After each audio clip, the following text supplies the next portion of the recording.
à l'école et plus précisément dans leur classe. Dans la deuxième question, on a essayé de présenter un personnage, ou c'est ce qu'on dit le personnage principal, le personnage le plus important. Et on avait vu que ce personnage était différent. C'était un personnage singulier, un personnage distingué. Pourquoi? Parce que c'était un pantin de bois. Maintenant, à travers cette troisième question, on va essayer d'analyser la consigne pour voir sur quoi porte la question. Toujours, on commence par identifier le mot interrogatif. Cette question est introduite par « pourquoi ». On utilise toujours ce mot interrogatif pour donner des explications, chercher une raison, des raisons. Alors, pourquoi les élèves étaient-ils étonnés?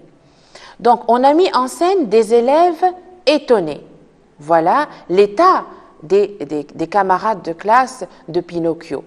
Donc, ils étaient étonnés. On va voir si on a utilisé cet adjectif-là dans le texte ou bien on a utilisé un adjectif synonyme.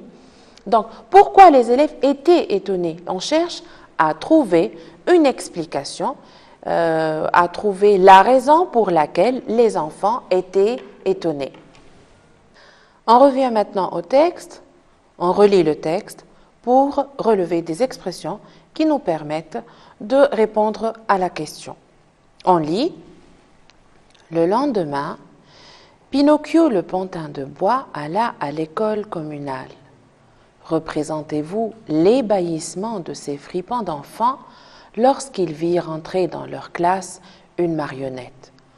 Nous n'avons pas utilisé dans le texte l'étonnement, mais on a utilisé un synonyme, regardez, l'ébahissement.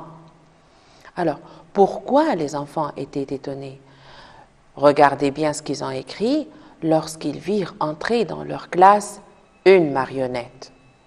Voilà ce qu'il y a d'étonnant, de voir entrer dans la classe une marionnette se déplacer